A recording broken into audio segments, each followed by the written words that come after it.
Նախքան բանախոսներին ձայնը փոխանցելը համառոտ կփորձեմ ներկայացնել իրավիճակը։ Ինչպես հիշում եք, 2025 թվականի մայիսի 30-ին առավոտը բացվեց վարչապետ Նիկոլ Փաշինյանի ոչ պարկեշտ արտահայտություններով, ուղղված եկեղեցու հոգևորականին։ Թվում էր, թե դա ընդամենը զգացմունքային կարճատև զեղում է, սակայն հետագա նույնավոր զարգացումները ապացուցեցին, որ սա հայ առաքելական Սուրբ եկեղեցու դեմ արշավի հերթական ալիքն է։ Ընդ որում այս արշավը իր նախորդներից տարբերվում էր ոչ միայն լկտիությամբ, այլ նաև նրանով, որ այդ արշավը առաջնորդում էր հենց վարչապետը իր անունից։ Ինչպես գիտենք, Սուրբ գրային խոսք, դրան հաջորդող վիրավորանքներ եւ կաթողիկոսին փոխարինելու նոր օրակարգ։ Բնական է, որ սա ազդելու էր եկեղեցու զավակների զգացմունքների վրա։ Նույնիսկ աթեիստ կամ եկեղեցու հետևորդ չհանդիսացող մեր հայրենակիցները քաջ գիտակցում են, որ հայ առաքելական Սուրբ եկեղեցին բացառիկ առաքելություն ունի հայ ժողովրդի հոգևոր կյանքում,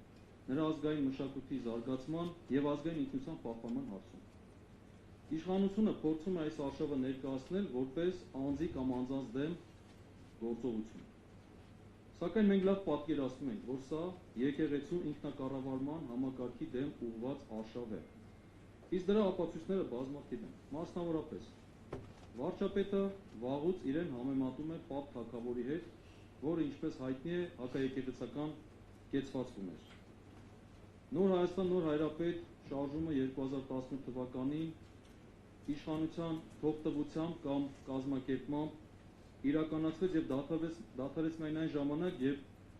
Էջմիածին քաղաքում արդեն եկեղեցու զավակների եւ այդ ակտիվիստների միջև բախումներ սկսվեցին։ Հիշում ենք նաև հայ եկեղեցու պատմություն առարկայի դուրս հանումը կրթական ծրագրերից, կաթողիկոսի ամանորյա ուղերձի հրապարակման գրաֆիկը փոխելը։ Սրան զուգահեռ բազմաթիվ հետապնդումների եւ անարգանքների փորձեր են եղել։ Մասնավորապես ամենայն հայոց կաթողիկոսի նկատմամբ վարչական տուգանքներ են կիրառել, օրինակ թեմերի տրանսպորտային միջոցներից մեկի ճեկի խախտումների համար։ Տուգանել են կառույցի ղեկավարին։ Ավելին, դրությունները, որոնք ուղղվել են կաթողիկոսին կամ թեմերի առաջնորդներին, հստակ հատուկ շեշտադրվել են որպես կրոնական կազմակերպություն։ Եվ սրանք բազմաթիվ են։ Հիմա սա անձի դեմ դրսևորում է, թե ինստիտուտի դեմ։ Կարծում եմ դա ակնհայտ է։ Եվ զարմանալիորեն այս ամենը համընկել է ադրբեջանական քարոզչական թեզերի հետ։ Կովկասի մուսուլմանների վարչության ղեկավար Փաշազադեն բազմաթիվ անգամ հայ եկեղեցուն եւ անձամբ կաթողիկոսին մեղադրել եւ վիրավորական խոսքեր են հնչեցրել։ Մեջբերում եմ 2024 թվականի ապրիլի 10-ի նրա խոսքերը։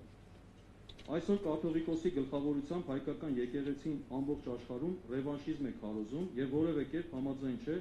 որ Ադրբեջանը սեփական տարածքներն է ազատագրել եւ Ղարաբաղը Ադրբեջանի տարածք է։ Մենք նրան առաջարկեցինք, որ եթե նա ընդունի դա, մենք էլ իրեն կընդունենք։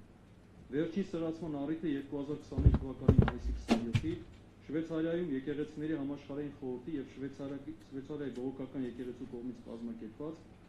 կրոնական ազատություն հայկական հոգևոր մշակութային եւ պատմության ժառանգության պահպանումը Արցախում, Լեռնային Ղարաբաղում խորագրով միջազգային համաժողովին կաթողիկոսի մասնակցումներ։ Լավ, հարց է ծագում, ինչ է անում եկեղեցին, որ շարժում է ոչ միայն հայրենի իշխանությունների զայրույթը, այլ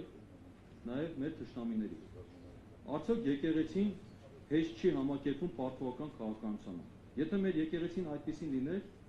այդպես համակերպող լիներ պարտվական քաղաքականությանը, ապա մեր ժողովրդի երախտագիտության խոսքը չէր հայտնի, չէր ներառի նաև սահմանադրության մեջ։ Եվ եկեղեցուն չէր համարի որպես ազգային ինքնության պահապան։ Քանի որ մենք չենք էլ լինի։ Իրավաբանական հանրույթի ներկայացուցիչները, ինչպես նաև արևելագետները այսօր կփորձեն վերլուծել եւ ներկայացնել պետություն եւ եկեղեցի հարաբերությունները եւ կներկայացնեն իրենց գնահատականները։ Տեղեկացնեմ ձեզ, որ մենք այսօր կունենանք 8 բանախոսի զեկույց եւ այնուհետեւ մեր մասնակիցները, եթե կցանկանան իրենց դիրքորոշումը կեցվածքը հայտնեն, ապա կխնդրեմ մեր գործընկերները կմոտենան, գրանցեն եւ դուք նույնպես նման արտահայտվելու հնարավորություն կստանաք։ Ավելին, այս քննարկման ավարտին նախատեսում ենք նաեւ համատեղ հայտարարության ընդունում քիչ տունավ հայտարարության նախագծերը կներկայացվի մասնակիցներին, այսքանը, իսկ հիմա ձայնը տրվում է Մայր Աթոր